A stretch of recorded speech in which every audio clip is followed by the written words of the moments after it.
Good evening. My name is Mike Haney, and welcome to another edition of 60 Minutes in Black America. Over 7 years ago, the city of Baltimore was in a state of unrest for days due to the death of a man named Freddy Gray. Gray died in the custody of the Baltimore City Police, and his death was later deemed a homicide at the hands of Baltimore City Police.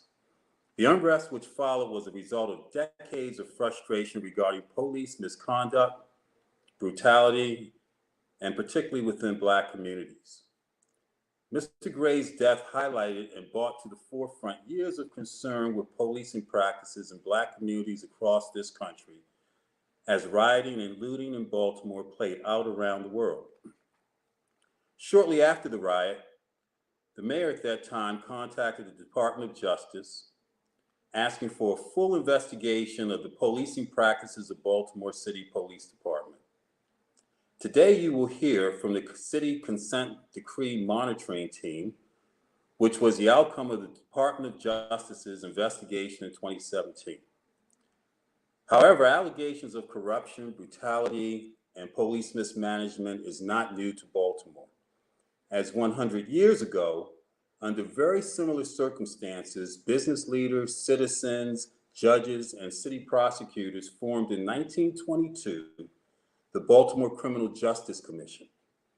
As a result of the work of this commission, 20 police officers were indicted.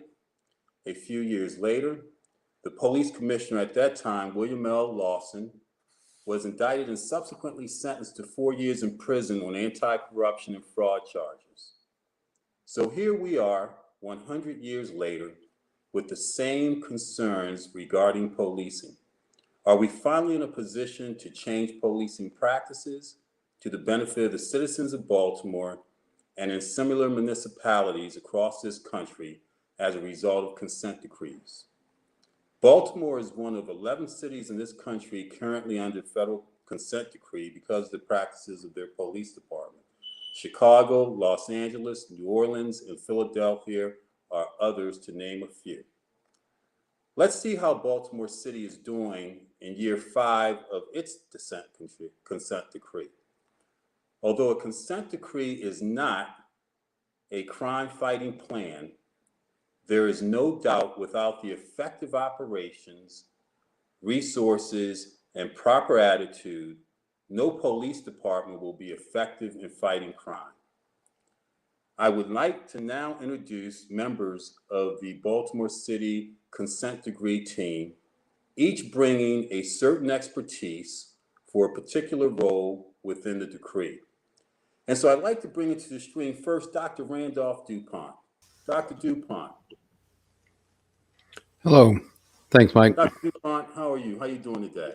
I'm doing all right. Good. Could you give us a bit of your background and maybe quickly your role? I know we're going to be bringing you back on. We just want to make sure viewers know you are here.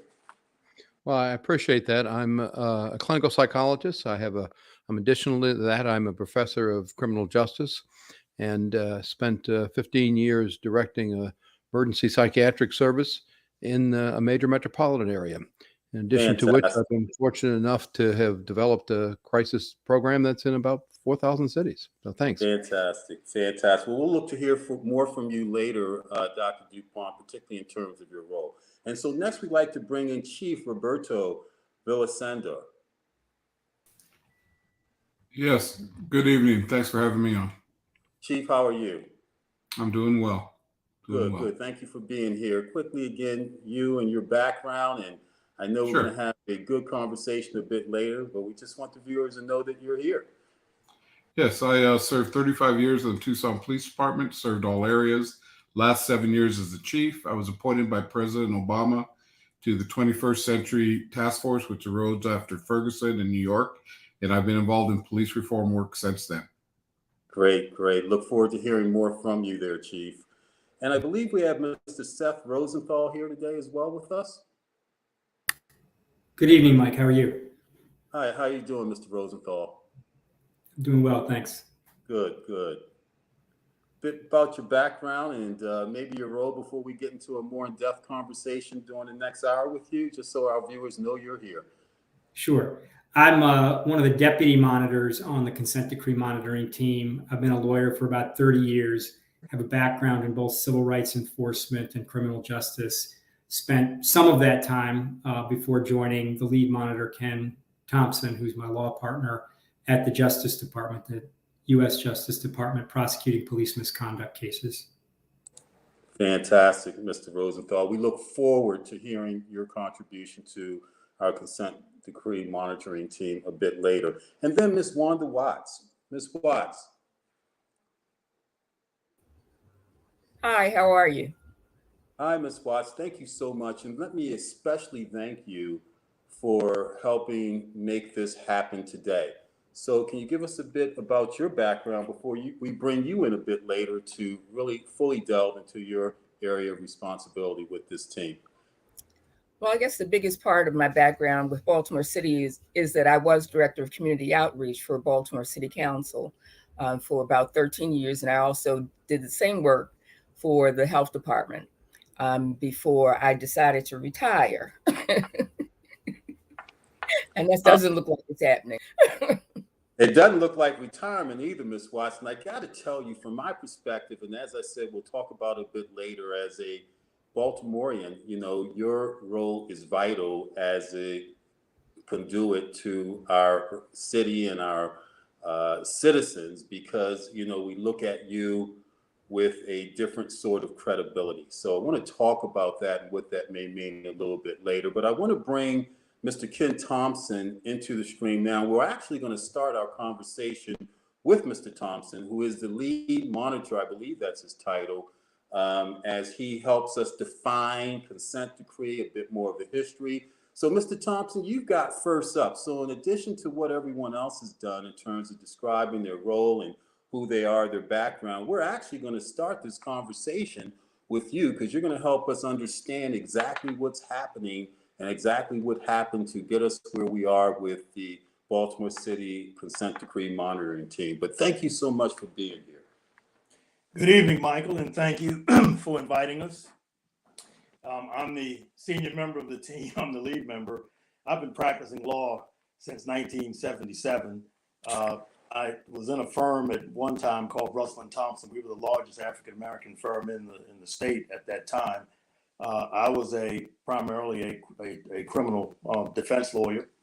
I did that for a number of years until I went to the law firm of Piper & Marbury, where I began to do products liability and commercial litigation. So that's kind of my background. I'm a trial lawyer, and I've been doing this stuff for well over 40 years.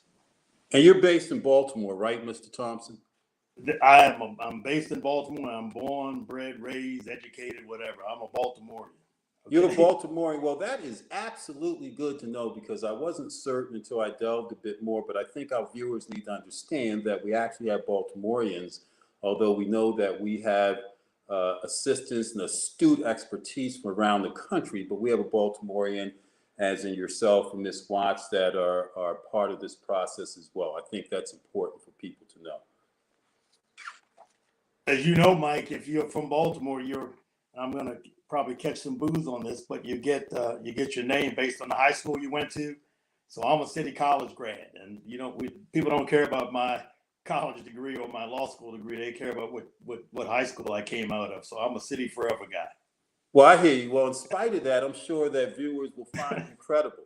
So, so in spite of that, Mr. Thompson, I still like you, particularly with what I have learned about you. But, could you give us an understanding of what a consent decree is, how we got there, and a bit of the role that your team plays in policing now and going forward in Baltimore City? Happy to do it, Michael. And you did a really nice job of laying a good bit of the foundation. The Freddy Gray uprising obviously was the impetus for then Mayor Rawlings Blake requesting that the Department of Justice come into Baltimore to do an investigation. This was in 2015 and into the Freddy Gray uprising was 2015. Mayor Rawlings Blake called in the Department of Justice in 2016. Now, when the Department of Justice came and they did what's called a pattern and practice investigation, and what that means is they essentially went through millions of pages of documents over a period of a year interviewed a lot of different people, and at the end of their investigation, they made certain findings. And these findings were of no great surprise to those of us who grew up in Baltimore. They found significant events where the BPD had engaged in excessive force. They found significant events where the Baltimore City Police Department had unconstitutionally stopped, searched, and arrested individuals, again, without probable cause or without the other requisite requirements under the Constitution. In particular, with respect to people of color, and I would say, to be put a finer point on that, African Americans, most of these egregious violations took place and it involved young men who were African Americans. And so it was clear from the DOJ report that this department was in a serious tailspin. It had a lot of problems, a lot of work needed to be done. So the Department of Justice decided to file a lawsuit. And they filed their lawsuit. Now the police department in the city could have, if they chose, they could have elected to defend that lawsuit. Whether that lawsuit would have been tried in 10 or 15 years, who knows? But the city leaders, the police leaders at that time recognized that their department needed to be reformed. And so rather than fight a long, drawn-out, expensive fight, they decided to sit down with the Department of Justice to hammer out a series of reforms, an agreement that the parties at the table, and that would include input from people from the community. What was done over a period of a year was to figure out what was the best way to try to reform this department. And so what came out of that was a 500 plus paragraph agreement that listed, again, a number of reforms in, I think, 16 or 17 different areas that the parties, and with input from the community, thought this was the best way to try to reform this department. And that's what we call the consent decree. So that's how we got to where we are with the consent decree. Now, you made a really, really good point early on, and I need to reinforce that because a lot of people are confused. A lot of people think the consent decree is a crime plan. It is not. The consent decree focuses solely on reforming the police department. That's the focus.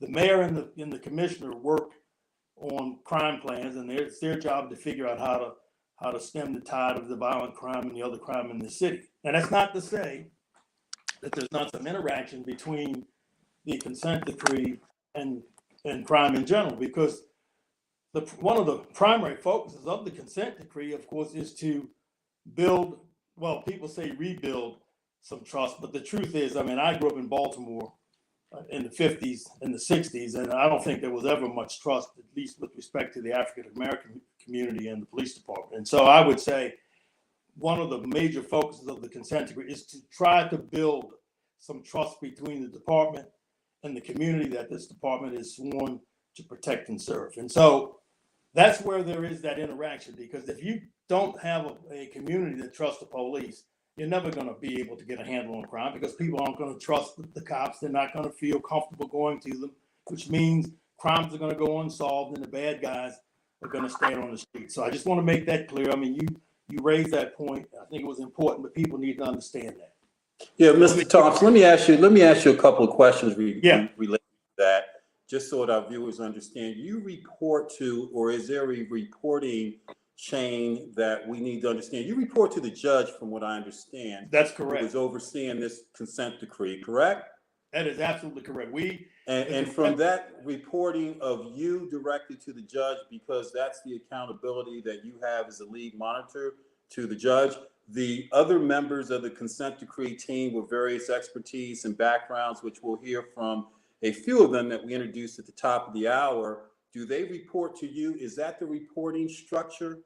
The consent decree, we are a team, okay? I'm the lead monitor. I oversee the entire process, but we all work hand in hand reporting to the judge. I mean, the judge is our boss. I mean, the judge oversees this entire process. This is a court order. The consent decree is not, it's a court order. It's not a social experiment. It's not a political issue. It is a court order. And so the members of my team, along with me, I'm the primary person that has the liaison with the judge, but we all report to the judge because. So how was the team picked, Mr. Thompson? Was it by application? I noticed up on your site, for instance, community liaisons in Baltimore, there's a process for, in the 9 districts, police districts, for a community liaison to apply for that position. But as it relates to the chief and it relates to Dr. DuPont, were these applications or were they sought after because of their varying expertise in various areas that the consent decree is mandated to assist Baltimore City in evaluating and changing? Let me try to give you a comprehensive answer to your excellent question. And I don't know if this goes back now to 2017, so we're almost 5 years ago.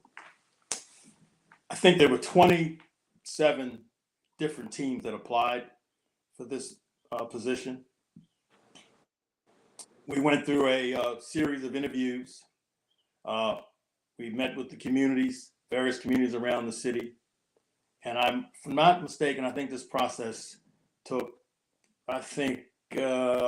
maybe four months. I think we started maybe in April, and we ended up in October being appointed. But in the meantime, what occurred? Each team that applied had to pass certain bars, and the first interviews they weeded out a good number of teams. They had a second set of interviews, weeded out even more teams, and I think it was late in the summer of 2017, probably July or August, where there were essentially 2 teams left, if I recall correctly. It was the Venable team, which my partner and Randy DuPont were members of, and you had the 21st Century policing team that was led by Chuck Ramsey. And it's interesting that you raised this. You're really testing my memory, but I'm doing the best I can to remember. The judge, who really gets to have a lot of say about who the monitor was going to be, because the monitor was going to have to work for him and he had to be comfortable with that monitor. He liked both teams. And so what he did, rather than pick one team over the other, he decided that he was going to mix the teams up. So he picked me as the lead monitor. He picked Chuck Ramsey as my primary principal deputy monitor, and Seth was a deputy monitor. Hassan Aden, who came from 21st Century, was a deputy monitor, and Theron Bowman was part of the Venable team. He was a deputy monitor. So it was the judge essentially combined 2 teams, made them into one, because he thought they both offered the kinds of qualities that he wanted, the kinds of expertise. And so that's how we ended up with the 22-person team. It's changed a bit over time, but that's how we ended up with the one team that we are. And it's one team. It hasn't been 2 teams since the beginning. I mean, it was a nice thing about it. We all had some anxiety because we all were competing, but it didn't take long. I would say it was a matter of a month or less than a month before we recognized that this team would work well together, and we've worked extremely well together. I am so happy to have the kinds of experts that both the 21st Century team brought to the table, along with the team that Seth and I put together. Well, so, you guys, you did an excellent job of answering that question, Mr. Thompson. We're going to get to your team and members of your team. One final yes/no question: are members of your team paid, and is that money that comes out of the city of Baltimore that they're mandated to contribute to this? Yes. Okay, great, fantastic. And we hope to get back to you with some other questions. Well, I want to get back to you with some other questions. So let's just get to a couple members of your team. And I've got Mr. Rosenthal up, who is a deputy monitor responsible for the technological and assessments aspect. Mr. Rosenthal, is that what you are responsible for as your role? Well, it's one of many things I'm responsible for, but what I've been tapped to talk about tonight. So happy to just give you a brief overview of our assessments work. We have likened the reform process to tearing a house down to the studs and rebuilding it back up from the ground. The first thing that BPD has to do in each of those 16 or 17 areas that Ken mentioned of the consent decree is to revise their policies. After a policy or policies are revised in a particular area, they have to then train their officers on those new policies. It's at that point that we need to come in and do comprehensive assessments of how the department is doing in a particular area. It is at that point that we need to do our assessments. Of course, we are assessing the policies that they're revising, and of course, we are assessing the training that they're doing, right? We're observing those things. We're also providing technical assistance to them.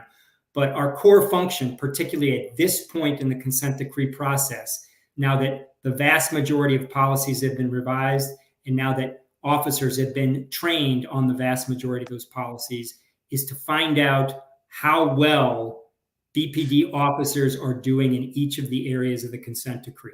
So for instance, a few months ago, we put out our first comprehensive assessment on the training function.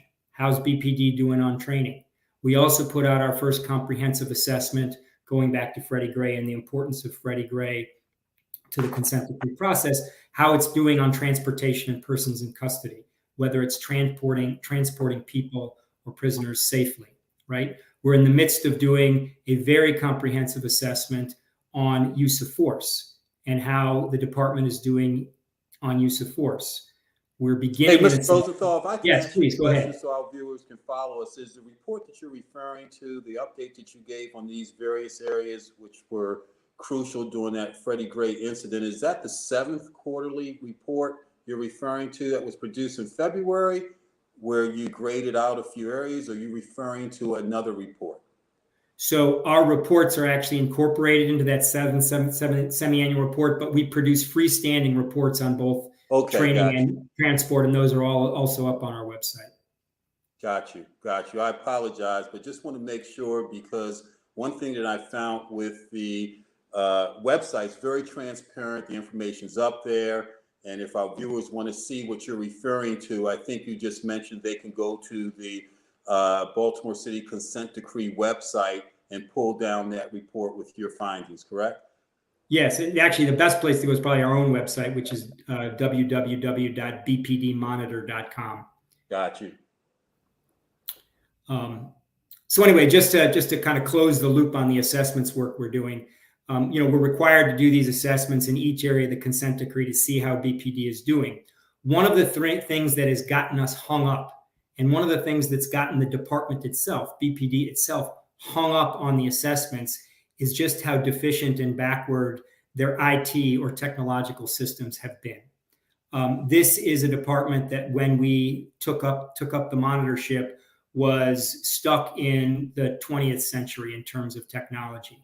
So there were certain things that you could look at and actually say, okay, this is how BPD is doing. You could take a look, for instance, at use of force, because most of the stuff on use of force was there. They had to upgrade their database on use of force incidents so that we could actually do the assessment that we're now doing.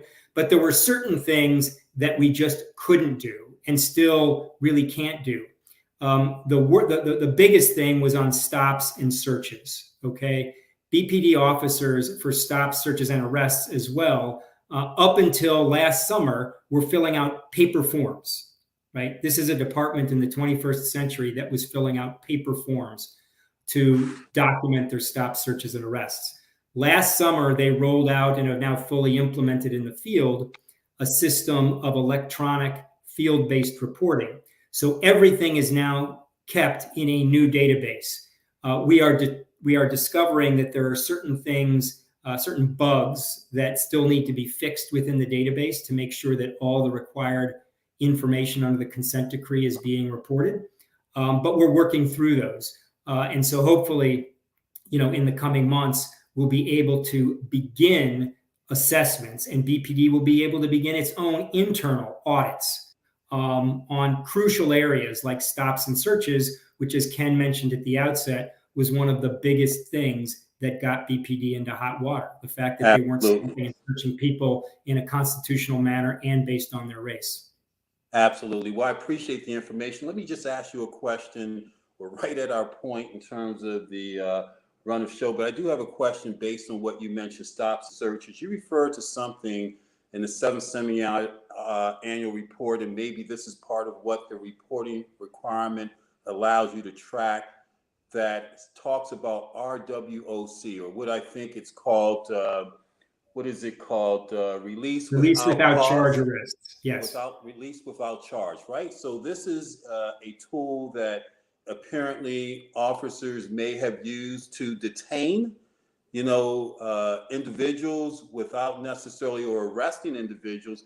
Can you explain what release without cause is and how that is a tool that was detrimental to communities, particularly Black communities? Sure.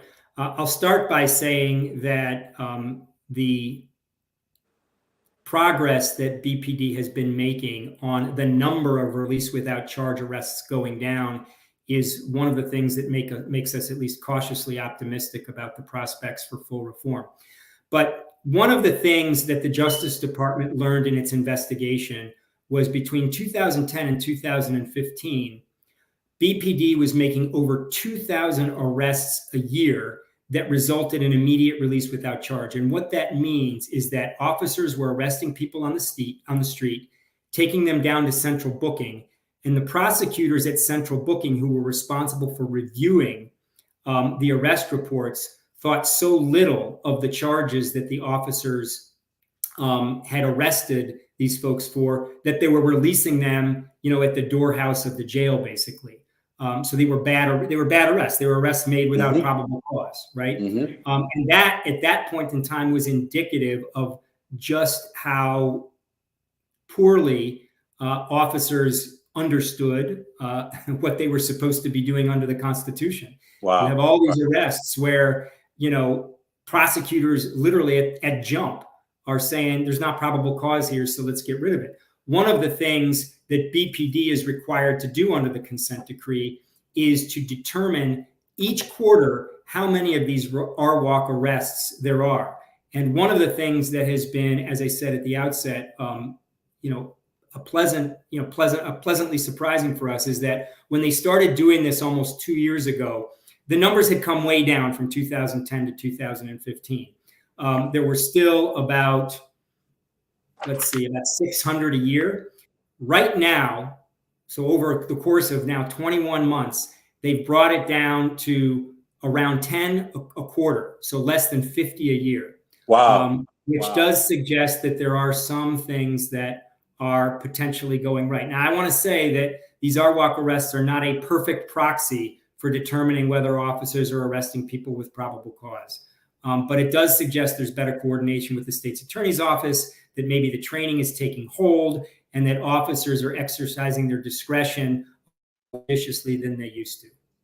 Well, I appreciate that, Mr. Rosenthal, and I appreciate it. And I got some more questions for you later, particularly when it relates to the relationship with the state's attorney's office, because we know around this country there are issues with policing and some of the reform that's going on in state's attorney's office. I know San Francisco is having an issue. Matter of fact, I think they're recalling or attempting to recall their state's attorney or their state's attorney out there. So I got more questions for you. But before we bring in Chief Valasandor, let's go to the 60 Minutes in Black America halftime show quickly, 30 seconds. And the bigger thing that I want to talk about during this halftime is the amazing production team that we have. This is the 43rd straight show every Sunday that we produce. And this is the first show where we have young people led by a fantastic mentor that has produced this show. And so I want to bring Mr. Leon Thomas, the producer now of 60 Minutes in Black America, into the stream. Mr. Thomas. Hi, Michael. How are you? I'm doing fantastic, man. Just quickly, first of all, thank you for bringing the professionalism. Black USA News is intended to bring communities, particularly communities of color, together throughout this nation. And the more professional we look, we feel, and today feels really good, man. You guys switched me from a computer that I'm going to throw out the window as soon as this show is over quickly so that this show started on time. But you got a couple of members of the team helping you today. Can you bring them on, let them explain very quickly who they are, and we'll give viewers an opportunity in the future to understand these young people. Right. Thank you, Michael. Thank you for the opportunity to work with you and Black USA News. We're just so excited for our partnership, but also the experiences that it allows our students to have. You see here on the screen, we have Jasmine Pollock and Jeremiah Nixon.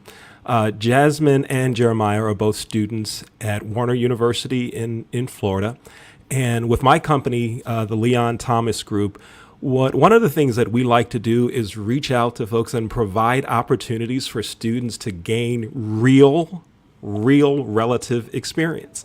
And so I want to tell you how I met them, and then I'll allow them to say some things. I met Jasmine through LinkedIn because she saw a couple of posts that I made, and she didn't just sit there. She reached out and said, "This is what I want to do. Will you help?"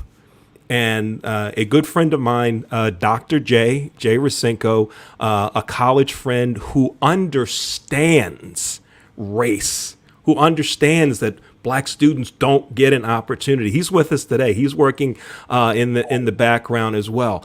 And I said, "Jay, Jasmine wants to do something." And he said, "Okay, great. What are we going to do? Let's get going." So Jasmine has her own show, a sports show. She'll tell you about it. And we brought in Jeremiah Nixon, who is a frequent guest on Jasmine's show. And I said, "Look, we have some opportunities for both of you to do some things. Are you interested?"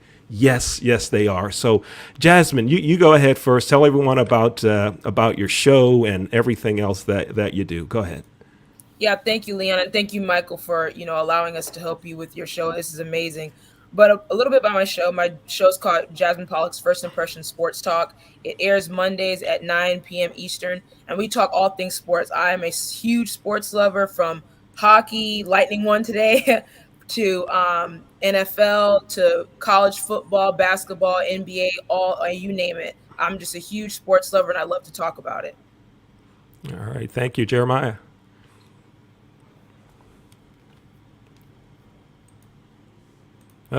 We got Jeremiah, you're off to unmute there, sir. Oh, my there you go.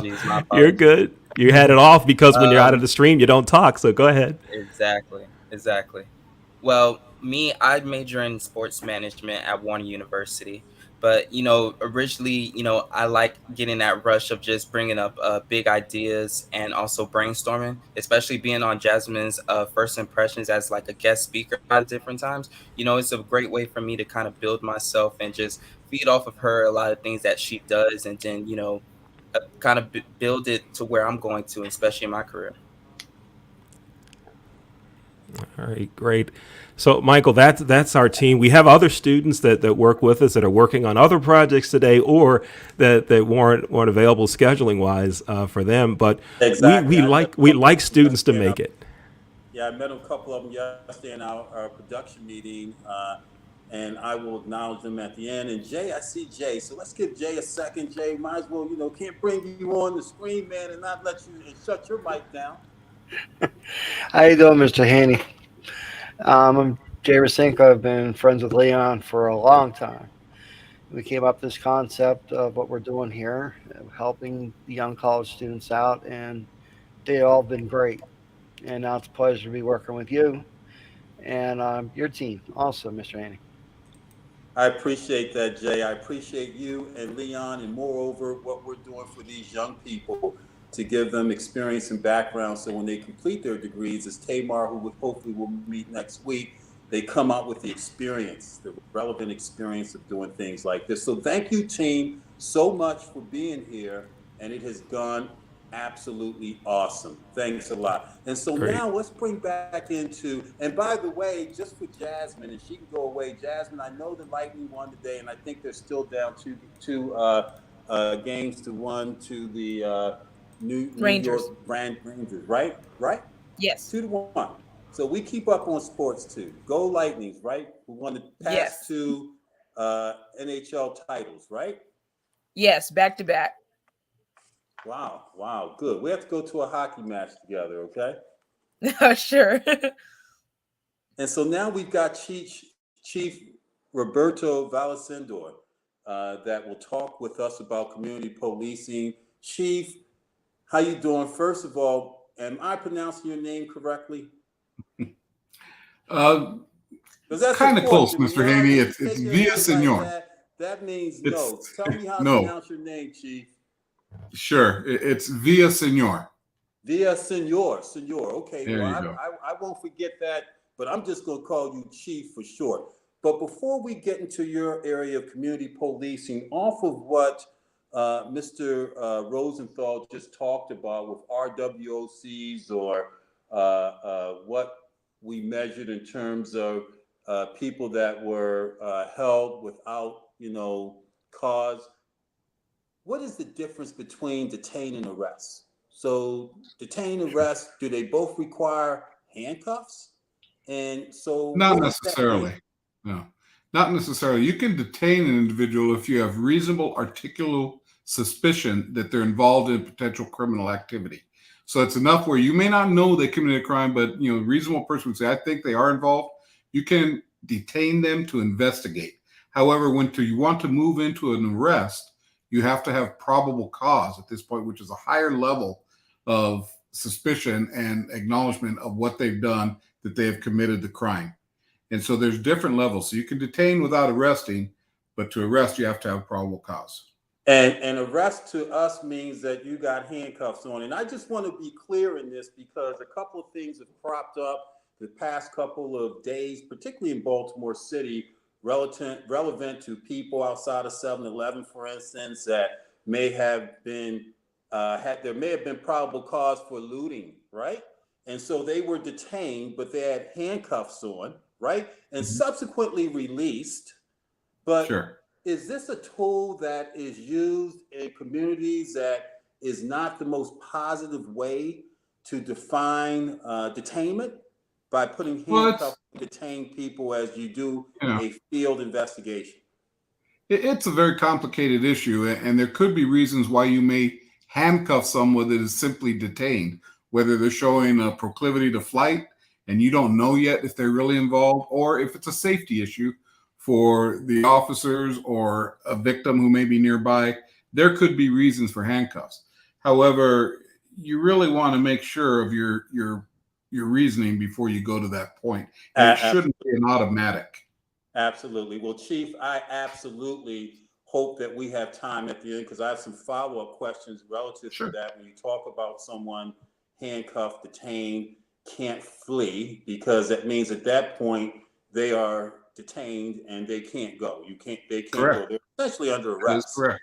Right. So we'll talk about that, but let's hear from you about your community policing relative to the consent decree. A bit of the background regarding that with Baltimore City, and maybe a bit of the accomplishments that you've had so far. Sure.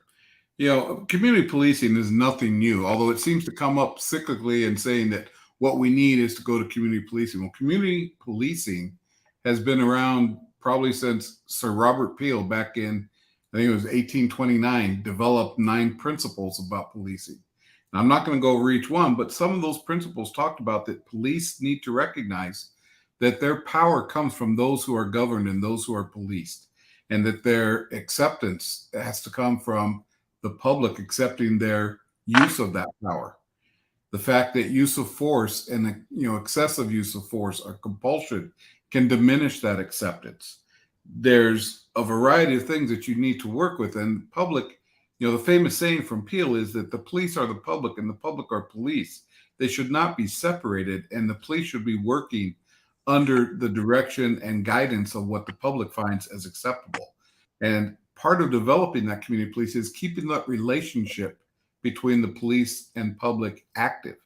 And I think that's something where you see not only in Baltimore, but a lot of agencies that are having problems is that there's an us and them mentality and a separation between police and the public that they serve. And there shouldn't be. The police should be very tuned into what the public wants, because police may say, well, you want everyone arrested. And that may not be what the community wants. The community may want, no, we want to see that, there's not this type of crime because you've helped the city clean up an area. There could be different things that are needed. And so you got to make sure you're in tune with what the people want. So what Baltimore did is that they did get community input in developing their community policing training that they just completed recently. And it's sending every officer through 2 days of training. And the training, it was fairly well received, even though it does talk about the history and the problems that Baltimore police have had. Because one of the first things we talked about on the 21st Century Task Force is that police need to acknowledge their history and why it can often be problematic with how they are viewed and accepted within certain communities, particularly communities of color. And so when you accept that and you acknowledge, yes, we understand there's issues here, there's things we mistake, but how do we move forward? And don't say this is how we're going to move forward, but use those words, how do we move forward, and get that input and feedback from the community. You may not see eye to eye on everything, but if you have a conversation and you're talking about it, it's going to be much better, the end result. And Wow. I think that by bringing the community in to develop the training and observe the training and work with the department on that, you can develop a more acceptable training program that will help turn things around. But it's a long journey. Don't think because we went through 2 days of training on community policing that things are all better now in Baltimore. This is going to be a multi-year thing. After the monitoring team is gone, these efforts need to continue. Wow. Well, I appreciate that, Chief. And I got to tell you, I poured through hundreds of pages of documents and have never been more impressed in terms of or optimistic that a change could take place depending on the implementation strategy and the oversight, right?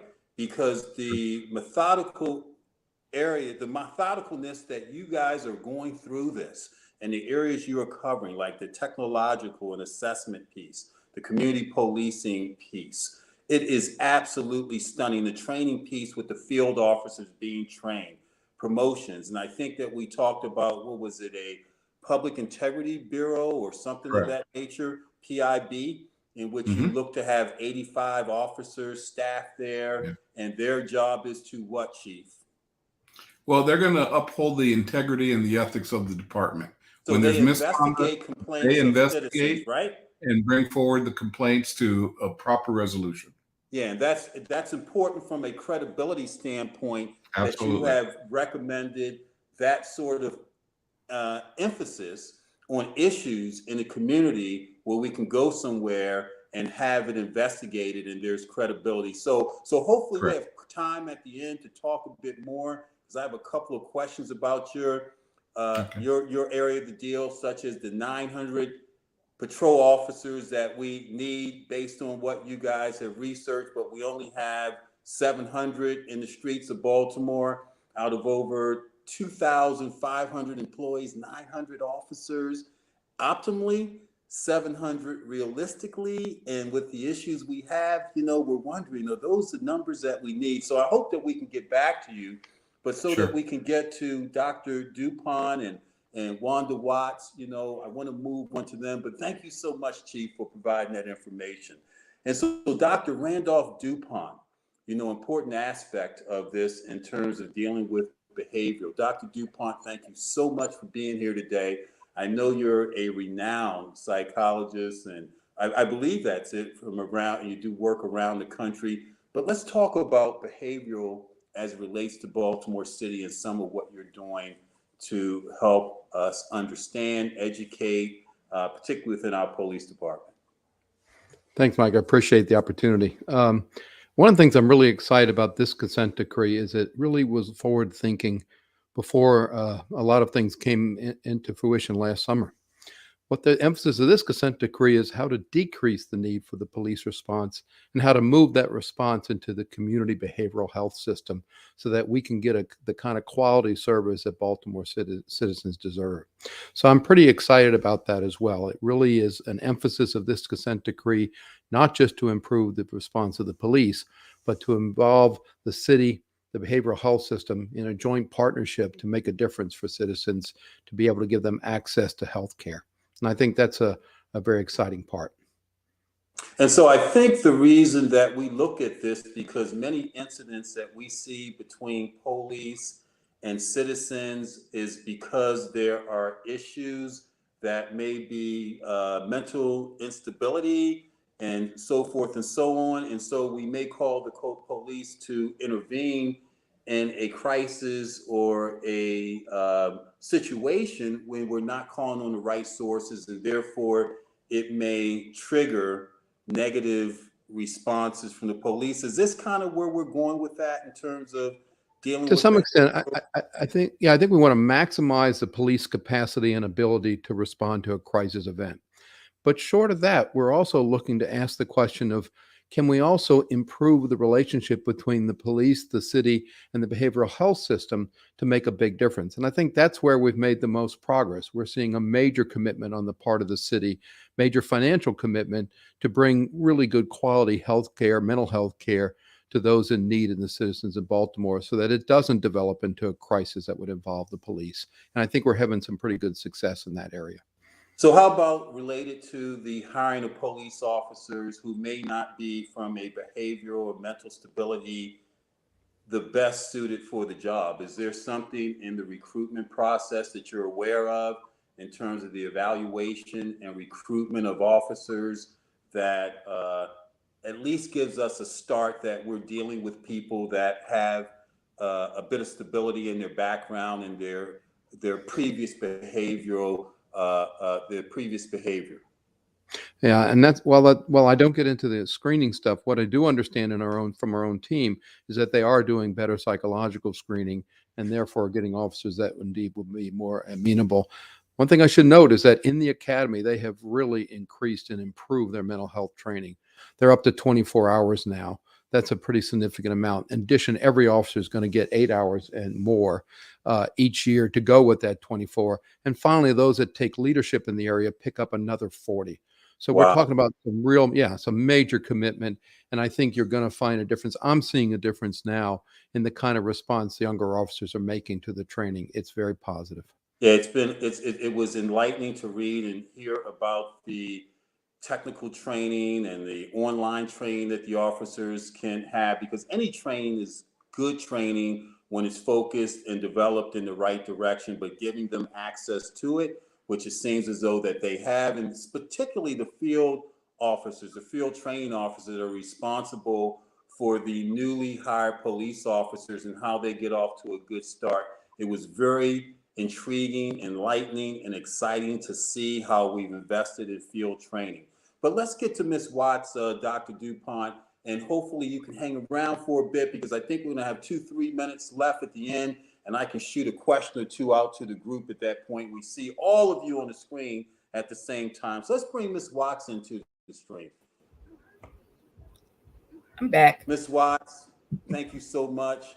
Enlightening. I feel like I'm in a speed dating thing because of all these wonderful experts here that you kind of helped us bring together.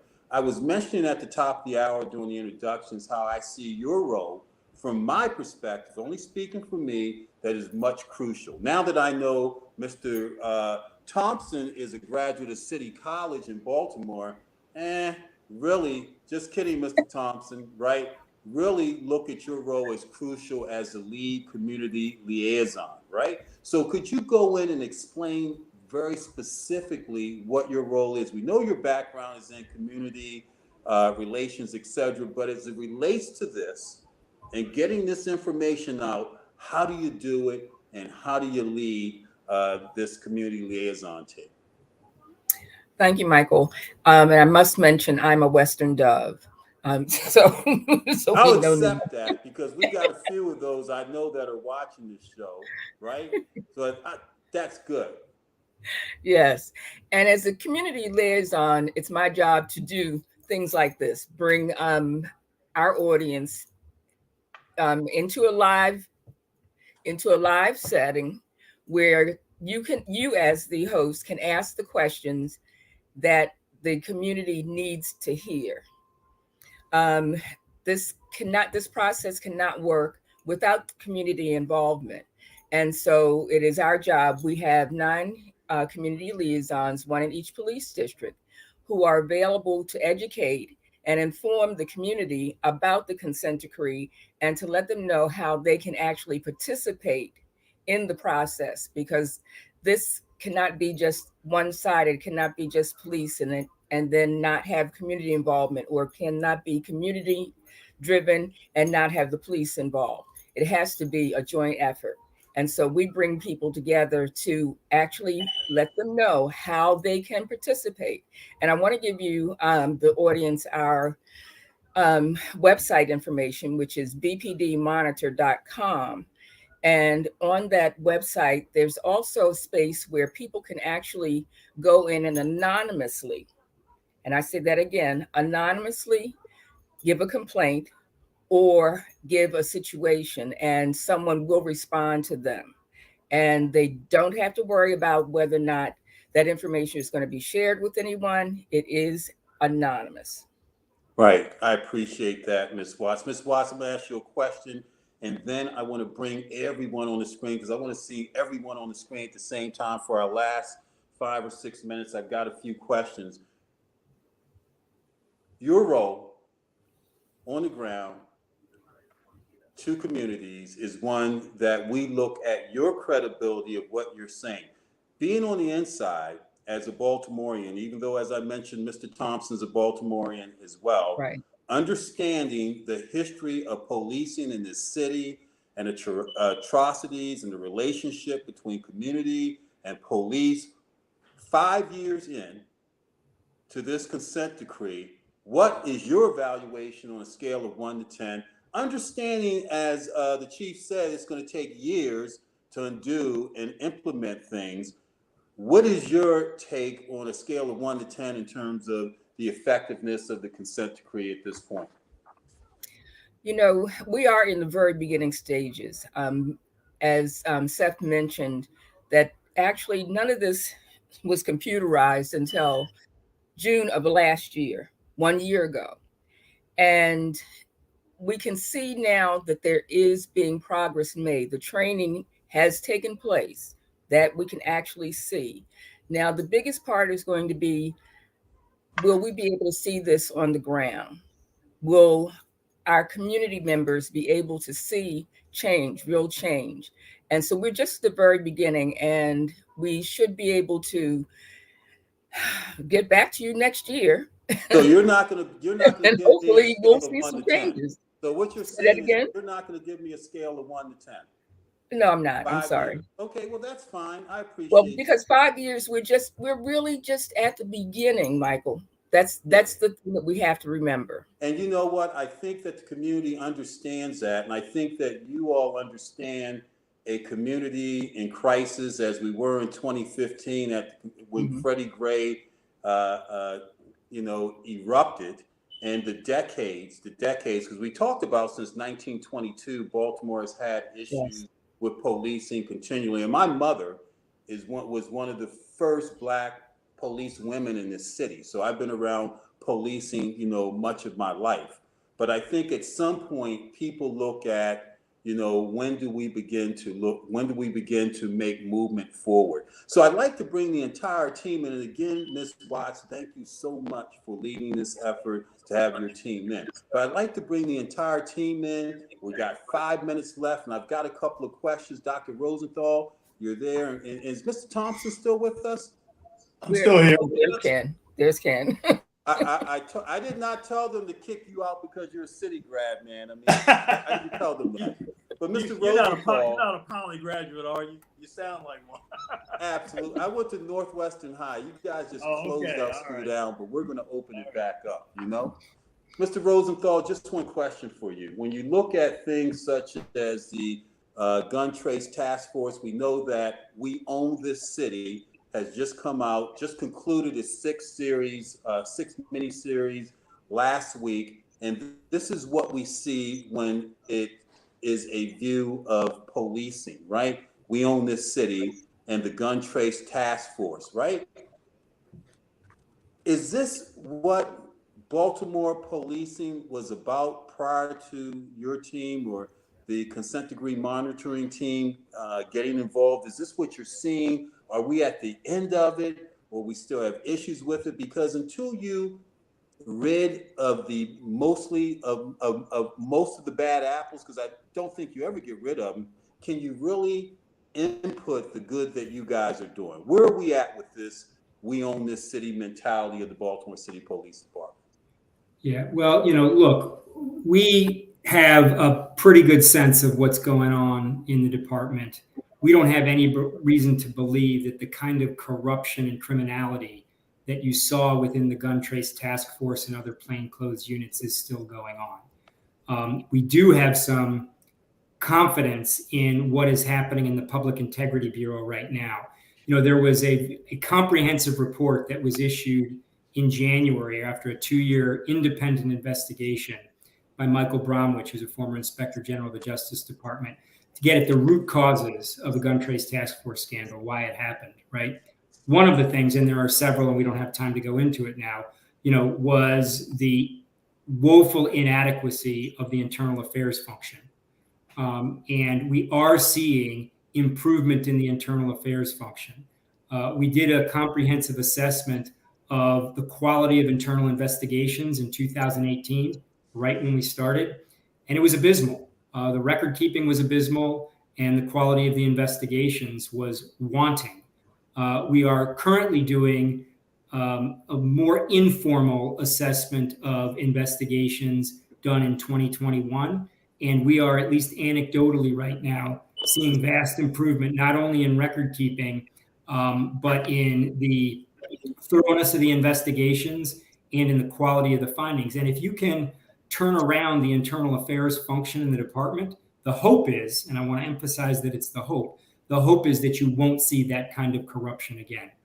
You can never say. So you put the internal affairs, and I believe your diversity committees are now part of your PIB now. You included those in the PIB, or the Baltimore City Police have included internal affairs within the PIB bureau. Is that accurate? I thought. Yeah. I mean, I'm using the colloquial internal affairs. It is the Public Integrity Bureau. That is the internal affairs function. Okay, got you.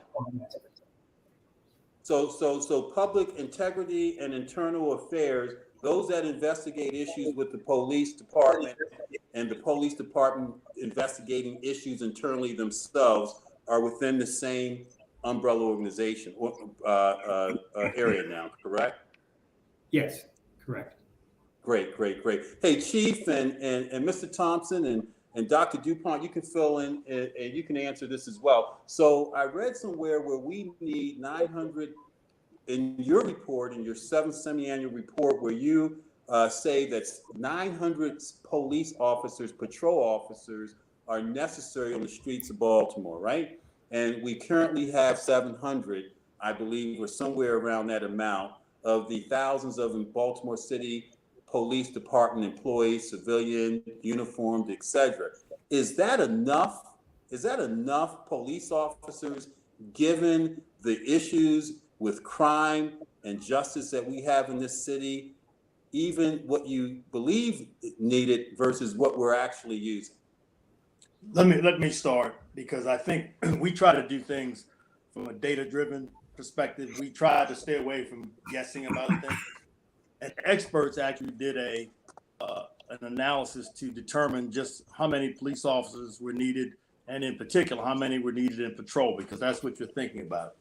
So that's what you're talking about. And to answer your question, the staffing report indicates they need a certain number of officers. They're so far below that it is scary.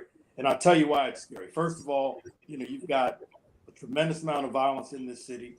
You don't have enough patrolmen on the street. That's a problem in and of itself. But beyond that, just in terms of the stuff that we do as the consent decree team, we're trying to make sure that we have supervision of the right kind of supervisors who can supervise these police officers who are on the street. And we want to make sure we have a credible public integrity bureau. Well, if you don't have enough detectives to do the investigations, if you don't have enough qualified supervisors, I don't care about, you can have all the training in the world.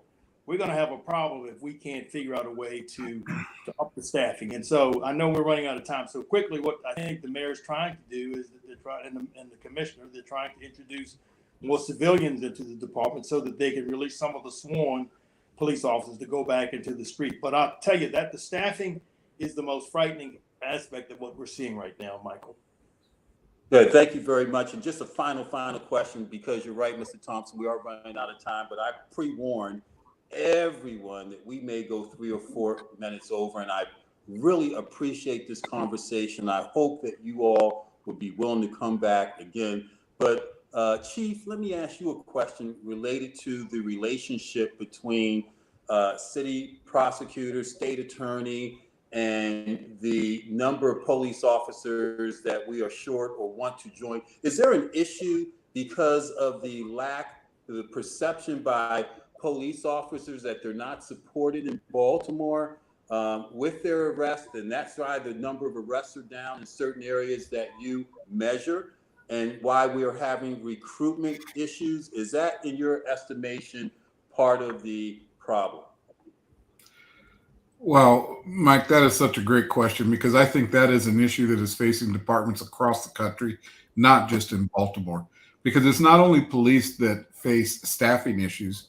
You have city prosecutor's office and state attorney offices that also have staffing issues or workload issues. They just can't keep up with the number of cases that are brought in or the number of arrests that are being made. And so that's why you see sometimes, I'm not saying that was the cause for the AWOC issue in Baltimore, but I know in other jurisdictions, there's often times where it's a good arrest, but the prosecutor just doesn't have the staff or capacity to follow up with a charge. So that's a time when the leadership of the organizations need to work together and to say, okay, these are the main issues that we want to address in our community. So direct the officers to pay attention to these areas and not necessarily the other stuff that the officers have been paying attention to. Recruitment is an issue because policing has been under attack for 5 or 10 years here now, whether some will say rightfully so. But the issue is it's hard to attract people to this profession at this point in time when everyone is so critical of it. And so it's an ongoing topic of conversation at all the jurisdictions that I visited or talked to or a conference I go to, and everyone is facing that problem. I will say Baltimore is held up as an example for some of the most progressive and ingenious methods to try and go out and recruit individuals. But at the same time, they're recruiting new officers. They have other officers who have just been burned out or tired of it because they're so understaffed that they're leaving. So I agree with Ken. It is probably one of the most serious issues that we're facing here in Baltimore. Well, I appreciate that answer. I appreciate each and every one of you being here. And I got to tell you, based on the hundreds of pages, and I'm still reading through some of your previous reports to the 7th semi-annual report, because I found it intriguing, enlightening, and I'm very optimistic that things can change, and that consent decree outline that I saw should be a model for urban police in cities across America. But Wanda, if you could give us the website that people can go on and see one more time for themselves what's happening in Baltimore City relative to policing and this consent decree monitoring team. The website is bpdmonitor.com. Again, bpdmonitor.com. And there's a list of our community liaisons on the website itself, and they can reach out and contact them individually if they'd like. Great. Thank you very much, Wanda. And Mr. Thompson, any final thoughts or words from you as the lead monitor? Anything you want to say and convey before we sign off? Michael, first of all, let me thank you again. This has been very helpful to us. And Wanda made a point, and I have to emphasize it. We cannot do this without the help of the community. I mean, we have 20 folks. We're working our butts off, 24/7, trying to get this thing done with the Department of Justice. But we need the community's involvement, and so it's so important that the community participate. I mean, we do a lot of outreach. We try to get people to participate in the training programs. We try to get people to make comments, and some of those comments don't have to be critical. I mean, some cops are doing some really, really good work. And so we want to have comments from the community so that we have a better feeling in terms of where we think this consent decree is going. So those would be my final comments. Well, I appreciate that. You put together a heck of a team, Mr. Thompson, or you guys have a heck of a team combined. However it came, a heck of a team. And Chief Ramsey, who I know intended to be here as part of that team, Washington, D.C., and subsequently Philadelphia. Thanks again. You're watching 60 Minutes in Black America. We talked about consent decrees today, and we look forward to seeing you next week when we will have candidate Wes Moore for governor of the state of Maryland, for a conversation with 60 Minutes in Black America. And before I go, I'd like to thank Mr. Joshua Evans and Mr. Tamar Wirtz, who were not here as part of the production team and watched this awesome close. Thank you very much for joining the 60 Minutes in Black America.